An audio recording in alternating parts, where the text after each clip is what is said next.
You've probably heard it before, right? If you've got nothing to hide, you've got nothing to fear. But what if I told you that's completely the wrong way to think about it? In our digital world, privacy isn't about hiding secrets. It's about having control over who you are. So let's dive into what digital privacy really is and why it matters to every single one of us. To get a sense of just how wild things have gotten, let's take a little trip back in time. After the Berlin Wall came down, we learned the Stasi, East Germany's secret police, had kept 125 times miles of paper files on its citizens. That was a massive, painstaking effort. Today, that's a quaint little history lesson. Automated systems collect way more data on billions of us every single day. No human spies needed. The game has totally changed. Okay, so let's get on the same page. When we use the word privacy, what are we actually talking about? Because it's not just about keeping your embarrassing photos hidden. It's a much bigger idea than most of us think.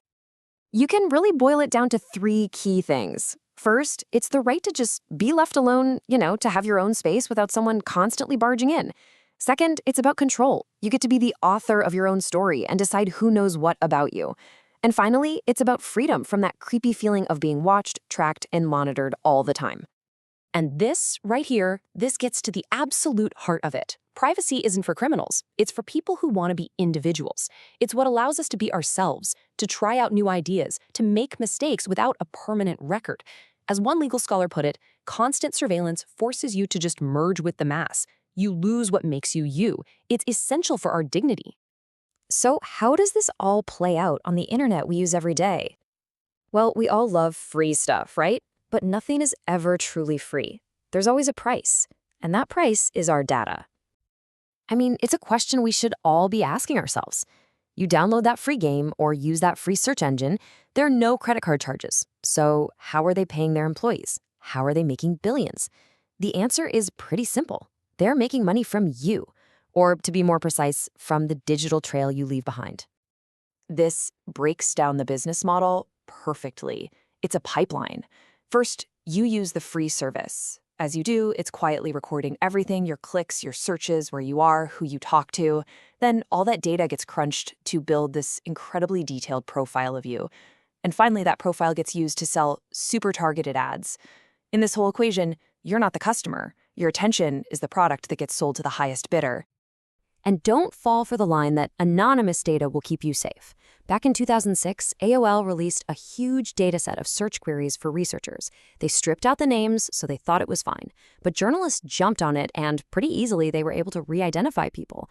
They found one woman and connected her to every search she had ever made, her medical conditions, her hobbies, everything.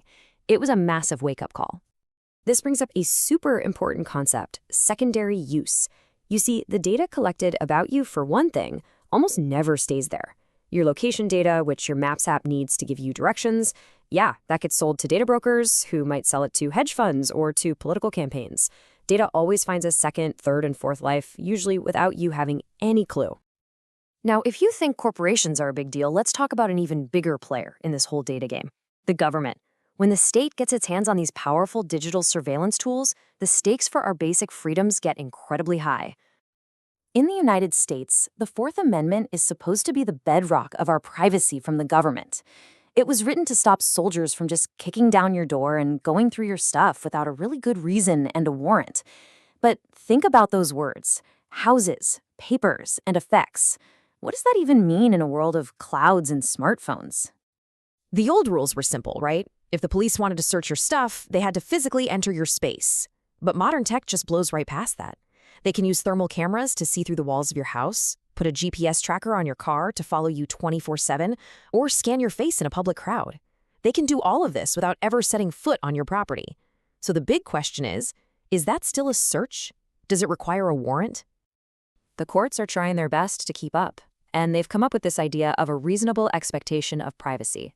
The classic example was a phone booth. Yeah, you're on a public street, but you have a reasonable expectation that your conversation inside that booth is private.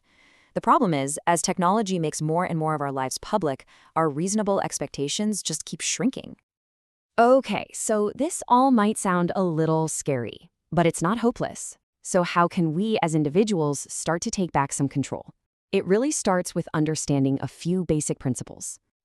A lot of this comes down to one simple but powerful difference. Opt in, versus opt out. Think of it like this. Opt-in means privacy is the default setting. The door is locked unless you specifically choose to open it. Opt-out is the opposite. Sharing is the default. The door is wide open, and it's on you to go find some hidden setting somewhere to close it. It's not hard to guess which one most companies prefer to use. This is basically what a Bill of Rights for your data should look like. These are known as the Fair Information Principles. You should be told what's being collected and why. They should only take what they absolutely need for that purpose. They shouldn't keep it forever. You should be able to see your data and fix it if it's wrong. And they have a responsibility to keep it safe. This should be the bare minimum standard. And all of this leaves us with the million-dollar question. We're told over and over that we have to make a choice. Trade a little privacy for more convenience, or a little privacy for more security. But is that a real choice, or is it a false one? Can we design technology and laws that give us all three? That's really the big challenge we're facing now.